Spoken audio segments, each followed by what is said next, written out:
Kita jumpa lagi pada video kali ini. Saya membahas terkait dengan tindak pidana pencurian, atau lebih spesifik saya membahas terkait tindak pidana pencurian ringan ya pada video kali ini.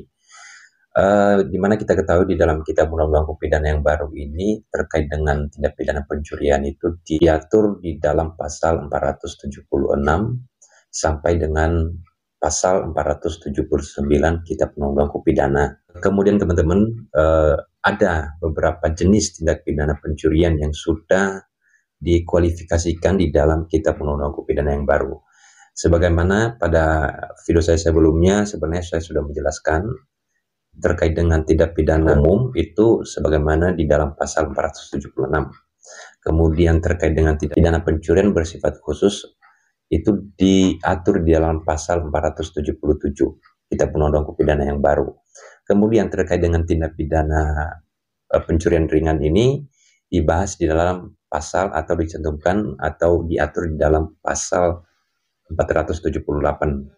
Kemudian terakhir adalah terkait dengan tindak pidana pencurian pemberatan, itu diatur di dalam pasal 479 Kitab Undang-Undang Hukum Pidana yang baru. Tetapi ada tambahan memang di dalam pasal 480, di mana adanya pidana tambahan setiap orang yang melakukan tindak pidana sebagaimana ya dimaksud dalam pasal 476 sampai 479. Terkait dengan tindak pidana pencurian ringan ini, ya di mana di dalam pasal 478 mengatakan bahwa jika tindak pidana sebagaimana ketentuan dalam pasal yang dimaksud dalam pasal 476 dan pasal 477 huruf F dan huruf G dilakukan tidak di dalam sebuah rumah, tidak dilakukan di pekarangan tertutup yang ada rumahnya, maka dapat dipidana pencurian ringan. Kemudian di dalam pasal 478 ini juga sudah diberikan pembatasan nilai dari hasil curiannya, yaitu tidak lebih dari Rp500.000. Kemudian yang menjadi ancaman pidana di dalam tindak pidana pencurian ringan ini adalah hanya ancaman pidana denda kategori 2. Jadi tidak ada ancaman pidana penjaranya, teman-teman. Nah, kalau kita lihat di dalam pasal 476, di mana ancaman pidana penjaranya itu adalah 5 tahun dan pidana dendanya kategori 5.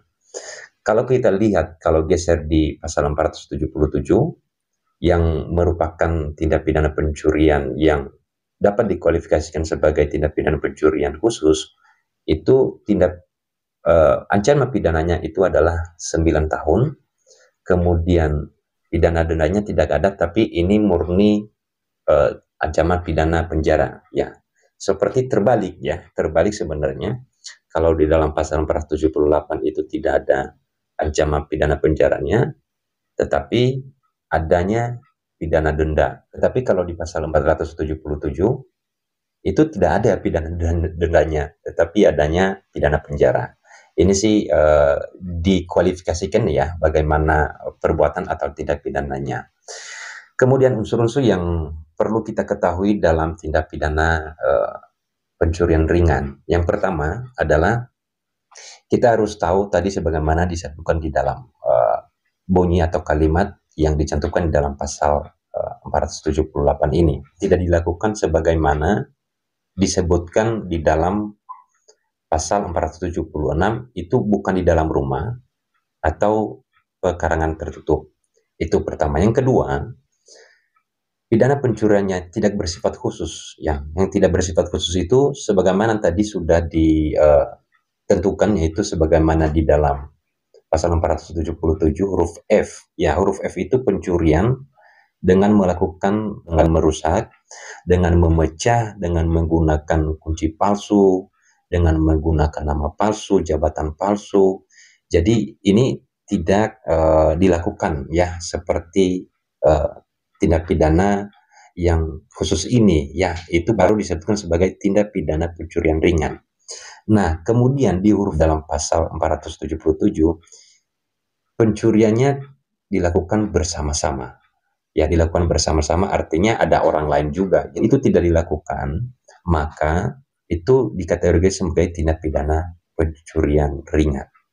Nah, berikutnya adalah tindak pidana pencurian ini bukan dilakukan di dalam rumah atau pekarangan tertutup. Artinya kalau di luar dilakukan pencurian atau bukan di dalam rumah dan tidak melakukan sebagaimana yang sudah dikategorikan tindak pidana pencurian yang bersifat khusus, maka itu disebut tindak pidana pencurian ringan.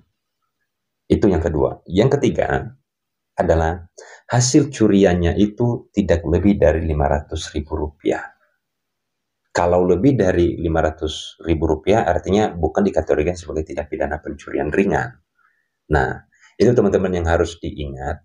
Kemudian kan jadi pertanyaan juga buat kita, kenapa kemudian di tindak pidana pencurian ini kan sama-sama pencuri juga, ya, sama-sama melakukan tindak pidana. Kemudian kenapa nggak ada pidana penjaranya? Kan ini pertanyaan umum ya, pastinya buat masyarakat awam. Yang pertama saya bisa memberikan tanggapan adalah kalau dilihat dari nilai, ya, dari nilai hasil curian itu hanya Rp500.000, saya pikir dengan pidana denda kategori 2 yang nilai dari pidana denda kategori 2 ini adalah Rp10 juta, itu sudah sangat luar biasa menurut saya ya, nilai dendanya itu. Kemudian yang harus kita ketahui bahwa Kitab Undang-Undang Hukum Pidana Nasional, Kitab Undang-Undang Hukum Pidana yang baru ini adalah mengadopsi ya, menerapkan yang namanya restoratif justice, menerapkan yang namanya atau mengedepankan yang namanya hak asasi manusia. Jadi tidak semua juga dibilang ini kan sama-sama pencuri, besok dia melakukan lagi dan dia melakukan pencurian dengan nilai di bawah Rp500.000, itu kan kenapa kemudian nggak dipenjara, pidana penjara begitu teman-teman. Harus diingat teman-temannya. Kalau kemudian tindak pidana ringan ini, kalau dilakukan berulang-ulang, contohnya dia mencuri hari ini di bawah 500, ya kemudian selesailah masalahnya.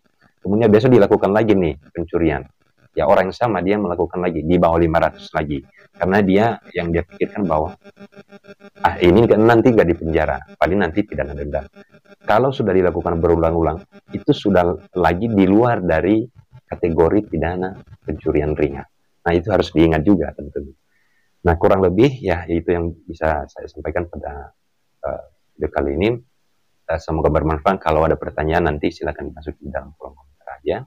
Yang berikutnya saya akan membahas lagi nanti terkait dengan tindak pidana pencurian pemberatan ya di dalam pasal 479. Semoga bermanfaat dan terima kasih.